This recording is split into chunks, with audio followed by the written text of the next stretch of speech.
después de que mi suegra, a quien amaba como a mi propia madre, falleciera. Un abogado llegó a nuestra casa con una carta. Mi nombre es Sharon y tengo 43 años. La carta comenzaba diciendo, si estás leyendo esto, ya no estoy en este mundo. Al ver su letra familiar, me puse a llorar. Mi suegro había muerto cuando mi esposo y yo aún éramos jóvenes, y no quedaban familiares cercanos en su familia. Mi esposo y yo no teníamos hijos, pero vivíamos felizmente y con modestia con mi suegra. Teníamos una excelente relación. Mi esposo solía decir que éramos como madre e hija. Tristemente, mi esposo falleció de cáncer el año pasado, dejándonos solo a mi suegra y a mí. Luego, de manera inesperada, ella murió en un accidente de coche. Las circunstancias del accidente fueron extrañas. La encontraron caída en una carretera de una ciudad a la que no pertenecía y le faltaba su bolso. La policía está investigando el accidente, pero yo estaba demasiado conmocionada para responder a sus preguntas. Me costaba lidiar con la pérdida repentina de mi suegra. La enfermedad de mi esposo duró un año, y tuvimos tiempo para llorar juntos. Pero ahora, con ella muerta, me sentía increíblemente sola. Mis propios padres murieron de cáncer y mi hermano vivía lejos con su familia, por lo que era difícil comunicarme con mis viejos amigos, ya que estaban ocupados criando a sus hijos. Entonces, un hombre que decía ser abogado me llamó. Sonaba como si tuviera unos 70 años, alrededor de la misma edad que mi suegra. Se disculpó por no haberse comunicado antes y dijo que necesitaba darme algo importante. Me pregunté si era una carta de mi suegra, ya que nunca supe que ella estuviera en contacto con un abogado, y temí que fuera una estafa, pero decidí encontrarme con él por si acaso.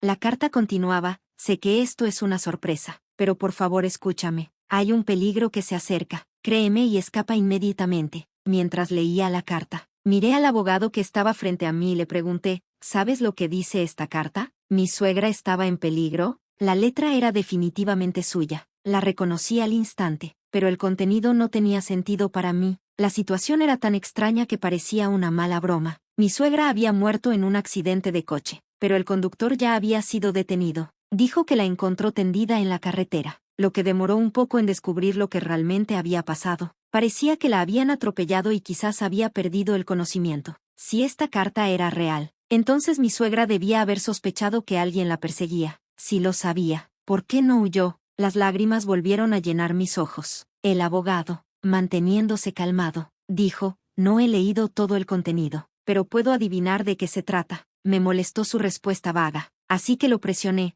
¿Qué te dijo mi suegra? Él respondió, yo fui el que representó a Oliver en aquel entonces y me pidió que te ayudara. Estaba confundida. ¿Quién es Oliver? El abogado explicó que mi esposo tenía un hermano llamado Oliver, que era 6 años mayor que él. Nunca había oído hablar de este hermano ni de mi esposo ni de mi suegra, y tampoco había visto fotos de él. El abogado empezó a sacar algunos documentos de una bolsa sobre la mesa. Sharon, ¿sabías que la mitad de los crímenes graves en nuestro país ocurren dentro de las familias? Dijo con un tono irónico en su voz. Me explicó que la casa familiar, donde deberíamos sentirnos seguros, a menudo es el lugar donde suceden cosas trágicas, como cuando un miembro de la familia daña a otro. Luego me mostró una foto antigua de 4 personas, un hombre y una mujer jóvenes que parecían ser los padres, un niño y un bebé. La mujer joven me resultaba familiar. Era mi suegra. Al principio no reconocí al hombre joven, pero se parecía a mi esposo. El niño también se parecía mucho al hombre joven, casi como si fueran padre e hijo. La foto parecía haber sido tomada durante un viaje a la playa, con todos sonriendo frente a un gran barco en el puerto.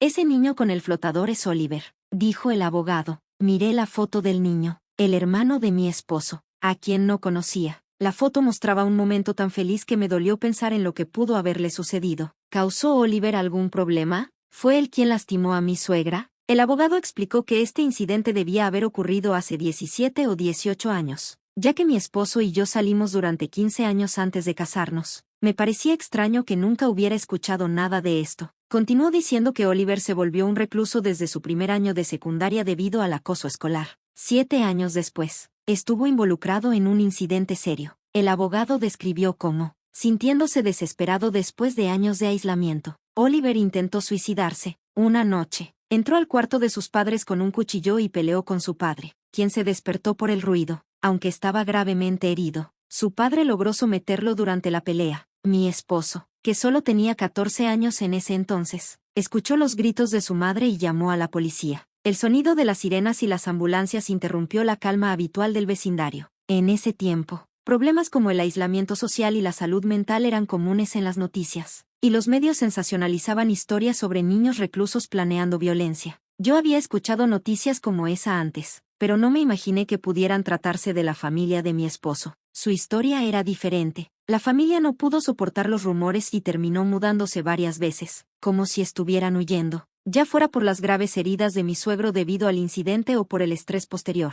Él murió algunos años después. Mi suegra y mi esposo cambiaron sus nombres por el apellido de soltera de ella y finalmente pudieron llevar una vida normal en su nuevo hogar. En situaciones como esta, cuando un miembro de la familia es tanto víctima como perpetrador, es difícil expresar completamente las emociones. No se puede odiar ni culpar completamente a nadie involucrado. Todo es muy confuso. Si de repente te encuentras en una situación tan complicada, vivir bajo el escrutinio público, con rumores y críticas, es increíblemente difícil. Espero que puedas entender los sentimientos del fallecido, quien no pudo hablar contigo, dijo el abogado. Yo estaba sin palabras, abrumada por lo duro de todo esto.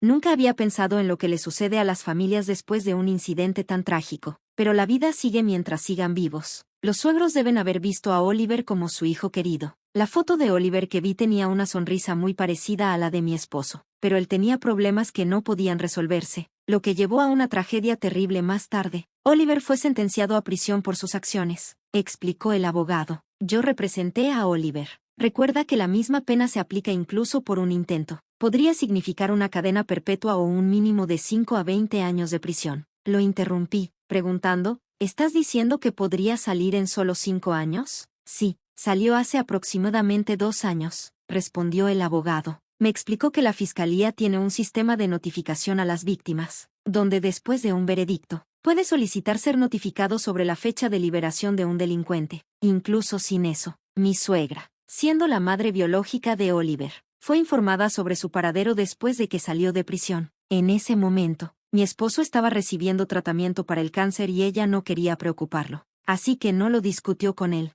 El abogado me contó que Oliver cometió el crimen porque se sentía desesperado por su futuro. Vaciló, pero finalmente dijo que Oliver quería dinero para gastar. Después de haber sido un recluso durante años, usó en secreto la tarjeta de crédito de mi suegra para comprar juegos en línea y otras cosas, lo que llevó a que su padre lo regañara. Aparentemente, gastó mucho dinero comprando armas para un juego la noche del crimen, y cuando su padre le quitó la computadora, reaccionó violentamente. Oliver le mintió al abogado y no reveló la verdad a su familia, quienes esperaban que realmente reflexionara sobre sus acciones mientras cumplía su sentencia. No compartieron toda la historia sobre la difamación y calumnias que enfrentó después de ser liberado. ¿Era este silencio un acto de amor hacia él? La verdad es que mi suegra visitaba a Oliver con frecuencia mientras estaba en prisión. Cada vez que regresaba, lo hacía decepcionada porque Oliver no había cambiado. Mi suegra temía vivir con Oliver nuevamente después de su liberación. Temía la posibilidad de violencia, pero también sabía que si ella o su hijo morían, Oliver vendría a mí pidiéndome dinero. A medida que se acercaba la fecha de su liberación, los trámites se volvieron abrumadores y ella tuvo que decidir si lo dejaría vivir con ella. Angustiada, consultó con un abogado que conocía el caso de Oliver para ayudarla con los arreglos. Supe que hace 2 años, mi suegra había estado ayudando a Oliver alquilándole un apartamento y haciéndole las compras. Le había estado dando dinero de sus ahorros e incluso de sus fondos de jubilación, la herencia que esperaba recibir si su hijo, mi esposo, moría. Estaba siendo utilizada para mantener a Oliver después de su liberación. Oliver se volvió a recluir y no encontró trabajo. El dinero escaseaba y, a través del abogado, mi suegra le transmitió a Oliver que no podía seguir manteniéndolo y que debía encontrar trabajo. Sin embargo, Oliver se negó rotundamente a hacerlo. Se quejaba, diciendo, ¿no me quiere mi madre? Ella siempre favorece a mi hermano. No me dará dinero porque mi hermano se lo dijo. El abogado explicó que, aunque pudo haber sido un accidente, mi suegra seguía preocupada de que Oliver causara problemas. Él seguía insistiendo en conseguir más dinero de ella. Oliver se mostró agresivo con el abogado, pidiendo detalles sobre los ingresos de mi suegra y su vida, así como la de su padre y su hermano. Afortunadamente, el abogado creyó que Oliver no sabía nuestra dirección, pero yo seguía preocupada, ya que su apartamento estaba cerca de donde mi suegra había muerto.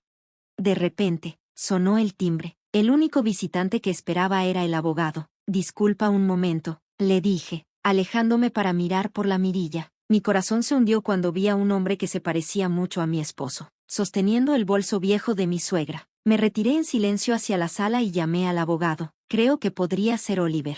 ¿Qué debemos hacer? Él tiene el bolso de mi suegra. Mi voz temblaba de tensión. Y pude ver cómo la expresión del abogado se volvió seria. Llama a la policía ahora mismo, dijo. En lugar de llamar a la policía, entré en pánico y corrí por la puerta trasera hacia la comisaría cercana. ¿Habían previsto mi suegra y mi esposo esta situación o, sin saberlo, habían elegido vivir cerca de la policía? Ya no sabía qué pensar. Cuando Oliver vio a los oficiales de policía que vinieron conmigo, intentó huir, pero un oficial lo atrapó, como sospechaba. El hombre que se parecía a mi esposo era Oliver, mi cuñado. El abogado lo llamó Oliver, que probablemente era su nombre. Yo lo había estado llamando así porque había visto una foto familiar de él cuando era un niño, luciendo inocente, pero ahora era un hombre de mediana edad con una apariencia poco saludable, y me enfurecía extrañamente que se pareciera a mi esposo. Este hombre había causado tanto dolor a mi suegra y a mi esposo. Solo vine a recoger mi parte de la herencia. Existe, ¿verdad? Incluso mi hermano menor murió el año pasado. Entrégame mi herencia, gritó, ignorando las preguntas del oficial de policía. Estaba furiosa. Sentía pena por su infancia, cuando lo molestaban tanto que no podía ir a la escuela. Pero sus acciones después de eso fueron egoístas e imperdonables. Más que nada, quería preguntarle, ¿no es ese el bolso de tu madre que tienes? ¿Qué le hiciste? ¿Le hiciste daño a una mujer tan frágil? Al escuchar mis palabras, los oficiales miraron el bolso que Oliver estaba sosteniendo, claramente desconcertados. Oliver intentó esconderlo, pero ya era demasiado tarde. Un oficial lo tomó, y Oliver gruñó, «Oye, este es mi dinero, no puedo evitarlo». Fue lo último que mi mamá dijo. Solo le pegué un par de veces para enseñarle una lección por ser descarada, dijo, y sus palabras me hicieron estremecer. No había sentido en lo que decía, y no mostró arrepentimiento. «Oye, eres la esposa de mi hermano, ¿verdad? Ni mi mamá ni mi hermano están aquí, así que tienes la obligación de apoyarme». Tal vez mi suegra y mi esposo me ocultaron la existencia de Oliver para protegerme. Debieron haber pensado que si no lo sabía, podría evitar involucrarme. «No, señora Sharon, usted no tiene esa obligación», interrumpió el abogado, pero dudaba que la ley tuviera efecto sobre Oliver. Parecía invencible, sin nada que perder. No entendía el sentido común ni quería seguir la ley. Tal vez por eso mi suegra nunca quiso que lo conociera. Solo podía imaginar lo difícil que debió haber sido su vida. No había terminado de leer la carta de mi suegra, pero estaba claro que ella estaba preocupada por mí al saber que su vida estaba en peligro. Su dolor y tristeza eran desgarradores. «Por tu culpa, mi suegra y mi esposo sufrieron tanto. Nunca te perdonaré. Te enfrentarás a la ley», pensaba. Aunque era cierto que la causa directa de su muerte fue ser atropellada por un coche. Oliver dejó a mi suegra inconsciente en la carretera. Él no era alguien que debía andar libre. Me prometí a mí misma que haría todo lo posible para enviarlo de vuelta a prisión. El abogado se puso a mi lado y dijo, «Te ayudaré». Oliver fue llevado a la comisaría, y la sangre en el bolso de mi suegra y otras pruebas lo señalaron como el culpable, y fue enviado nuevamente a prisión. Regresé a casa con el abogado y finalmente leí la carta de mi suegra hasta el final. Estaba llena de disculpas y un amor desbordante por mí. Al final, escribió, «La vida aún es larga. Por favor, vive una vida más feliz y libre, Sharon». Al ver eso, no pude evitar soltar mis lágrimas.